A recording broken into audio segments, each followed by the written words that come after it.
जरा देखिए इनके चेहरों को, कितना दबाव पड़ रहा है इनके शरीर में, आपको अंदाजा हो जाएगा इनके चेहरों को देखकर। ये कोई और नहीं दोस्तों, ये हैं लड़ाकू विमानों के पायलट, जिनके शरीर पर इतना बोझ पड़ता है, इतना दबाव पड़ता है, जब वो ग्रेविटी को बीट करके आसमान पर कुलांचे मारते हैं, वो भी आवाज की रफ्तार से भी तेज, इनकी सुपरसोनिक गति पर। देखिए पायलट बनने के लिए क्या क्या झेलना पड़ता है, ये आपको समझ में आ जाए इस वीडियो के अंत तक।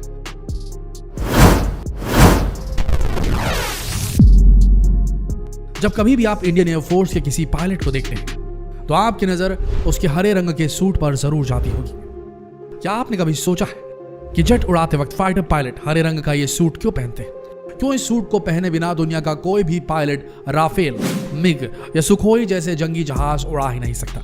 दरअसल सूट को जी सूट कहा जाता है, जो फाइटर पायलट को जी फोर्स से बचाता है। जी फोर्स ये वो खतरनाक बल है, फोर्स है, फेनोमेनन है, जिसे झेलने की काबिलियत हर फाइटर पायलट के शरीर में होनी चाहिए, वरना हवा में ही उसकी जान जाने से कोई नहीं रोक सकता।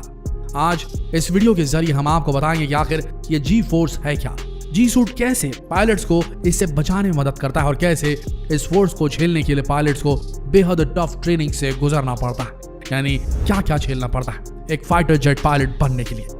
वायुसेना के फाइटर पायलट किसी इवेंट में करतब दिखाते समय या जंग के दौरान बहुत ही जाबाजी के साथ उड़ान भरते हैं और अपना शानदार प्रदर्शन दिखाते हैं। लेकिन क्या कभी किसी ने सोचा है कि यह काम कितना जोखिम भरा होता है? खुले आसमान में फाइटर पायलट्स को देखना रोमांच से भरा होता है, पर यह आपको जानकर हैरानी होगी कि जब पायलट आसमान में होते हैं तो उनके दिमाग का खून सूखने लगता है, और यह सब होता है जी फोर्स के कारण।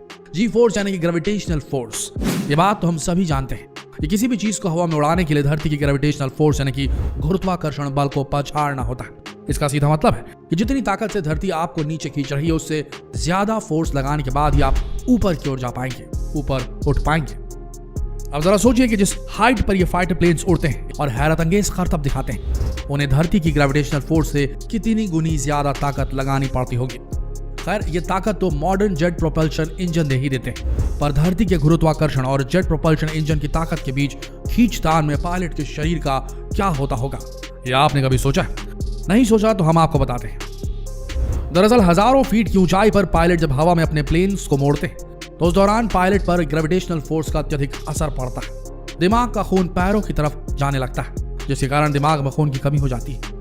दिमाग में खून की कमी के कारण फाइटर पायलट्स की आंखों की रोशनी धीरे धीरे कम होने लगती है। कई बार तो वो बेहोश भी हो जाते हैं। यकीन ना हो तो ये क्लिप देख लीजिए, दिमाग घूम जाएगा आपका।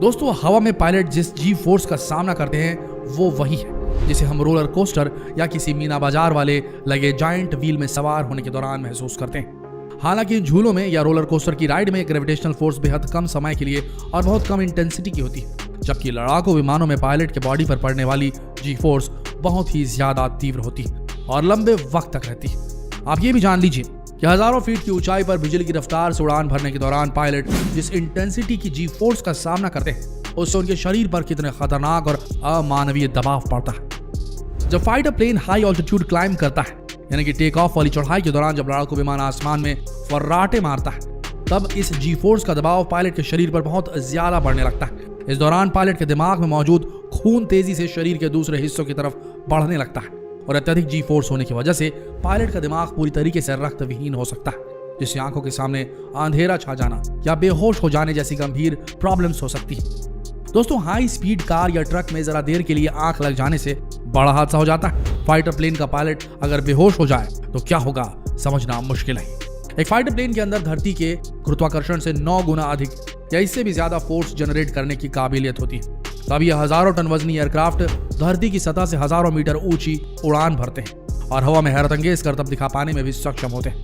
जब ये प्लेन इस किस्म की जी फोर्स जनरेट करते हैं तो शरीर के हर हिस्से पर मानो भार या वेट अपना दबाव बनाना शुरू कर देता है, जिससे झेलना कोई बच्चों का खेल नहीं होता। तो अब सवाल उठता है कि आखिर ये पायलट जो ट्रेनिंग लेते हैं उसमें कौन सी ऐसी टेक्नोलॉजी होती है जिसकी मदद से पायलटों की बॉडी धरती के ग्रेविटेशनल फोर्स से 9 गुना ज्यादा फोर्स भी झेलने के काबिल बन जाती है। दोस्तों एक कामयाब फाइटर पायलट बनने के लिए पायलटों को हाई जीज की ट्रेनिंग दी जाती है, जिसमें G9 फोर्स तक झेलने की ट्रेनिंग भी शामिल होती है। इस ट्रेनिंग के लिए एक स्पेशल मशीन का इस्तेमाल किया जाता है जिसे पायलट सेंट्रीफ्यूज कहा जाता है। इस मशीन में एक सेंट्रल शाफ्ट होती है, उससे एक आर्म निकली होती है जिसके आखिरी छोर पर एक चेंबर भी लगा होता है। इसी चेंबर में पायलट बैठता है। जब पायलट सेंट्रीफ्यूज शुरू होती है तो मशीन का सेंट्रल शाफ्ट घूमने लगता है और उससे जुड़ा आर्म भी घूमना शुरू हो जाता है और साथ ही उससे जुड़ा पायलट चेंबर भी रोटेट होने लगता है। सही मायनों में इस चेंबर में जी फोर्स का सबसे तगड़ा असर दिखाई देता है। ट्रेनी पायलट्स की माने तो एक पायलट सेंट्रीफ्यूज मशीन में जितना फोर्स का सामना पायलट्स करते हैं उतना फोर्स तो फाइटर प्लेन में भी नहीं होता, लेकिन ये वर्स्ट केस सिनारियों पर बेस्ड ट्रेनिंग होती है। तो हाई जी ट्रेनिंग असल विमान उड़ाने से ज्यादा टफ होती है दोस्तों। अब सवाल ये उठता है कि आखिर सेंट्रीफ्यूज मशीन में पायलट्स को ऐसा क्या करना होता है जिससे वो खतरनाक लेवल के जी फोर्स को झेल सके। तो इसके लिए खास तौर पर पायलट्स के लिए डिजाइन किया गया है AGSM टेक्निक, एंटी जी स्ट्रेनिंग मैन्यूवर। ये वो टेक्निक है जिसके जरिए पायलट्स को कॉकपिट के भीतर अवेक और अलर्ट रहने के तरीके सिखाए जाते हैं। इसके लिए पायलट्स को सिखाया जाता है फेफड़े में पूरी सांस भरना और उसके बाद कंठ या हलक, जिसे एपिग्लॉटिस या ग्लॉटिस भी कहते हैं, उसे बंद कर लेना। इसके साथ ही कंधों की मसल्स और टांगों के काफ मसल्स, जिसे पिंडली भी कहते हैं, उसे सिकोड़ लेना या संकुचित कर लेना। ये सब कुछ एकदम तालमेल बिठाकर किया जाता है। इसका मकसद मस्तिष्क के खून के बहाव को पैरों की तरफ जाने से और रोकना होता है। और अगर ऐसा करने में पायलट फेल हो गया, यानी ये मनूवर फेल हो गया, तो नतीजा घातक हो सकता है। आंखों के सामने अंधेरा छा सकता है, बेहोश हो जाना या फिर कार्डियक अरेस्ट जैसी खतरनाक मुसीबतों का सामना भी करना पड़ता है। दोस्तों, बात उस जी सूट की जिसका जिक्र हमने वीडियो की शुरुआत में किया था। जी सूट यानी ग्रेविटी सूट। पहली बार इस आउटफिट की जरूरत साल 1917 में महसूस हुई थी। उस समय से कई केसेस सामने आए थे जिसमें पायलट्स उड़ान के दौरान बेहोश हो गए थे। काफी रिसर्च के बाद 1940 में एंटी ग्रेविटी सूट या जी सूट की जरूरत पर जोर दिया गया। तब तक ब्रिटेन में जंग की शुरुआत हो चुकी थी और इस बात का अंदाजा लगाया जा चुका था कि जंग में शामिल 30% फाइटर पायलट्स की मौत हादसों में हुई, जिसमें ब्लैकआउट बड़ी वजह बनकर सामने आया। ब्लैकआउट यानी कि आंखों के सामने अंधेरा छा जाना, बेहोश हो जाना। दरअसल ये जी सूट उड़ान के वक्त खून के बहाव को कंट्रोल करने में मदद करता है। हम इंसान धरती पर 1G का गुरुत्वाकर्षण महसूस करते हैं और आमतौर पर 3G तक का गुरुत्वाकर्षण झेल सकते हैं, लेकिन एक फाइटर क्रू ट्रेनिंग के बाद 4G से 5G तक का फोर्स झेलने में सक्षम हो जाता है ट्रेनी पायलट। लेकिन जब फोर्स इससे ज्यादा हो तो पायलट की मुश्किलें बढ़ सकती है। ऐसे वक्त पे यह हरे रंग का सूट यानी कि ये जी सूट पायलट की मदद करता है। जी सूट की वजह से खून का बहाव दिल से मस्तिष्क तक होता रहता है। वहीं ये पैरों की नसों को भी कंट्रोल करता है। जी सूट पहना फाइटर पायलट 9G या इससे ज्यादा का गुरुत्वाकर्षण बल भी झेल सकता है। हजारों फीट की ऊंचाई पर दुश्मनों को मार गिराना कोई बच्चों का खेल नहीं होता दोस्तों। देश के जाबाज एक फाइटर पायलट बनने के लिए किस तरह की मुश्किल ट्रेनिंग का सामना करते होंगे वो हमारी इस वीडियो से आपको समझ में आ गया होगा। तो ऐसे जाबाजों के नाम पर एक लाइक और इस वीडियो को शेयर करना तो बनता ही। तो अभी शेयर करें इस वीडियो को और शौर्य बताएं कि किस तरीके से हमारे फाइटर पायलट्स अपनी ट्रेनिंग लेते हैं और अपनी जान को हथेली पे रखकर इस तरीके के करतब करते हैं। आशा करते हैं वीडियो आप सबको बढ़िया लगा होगा।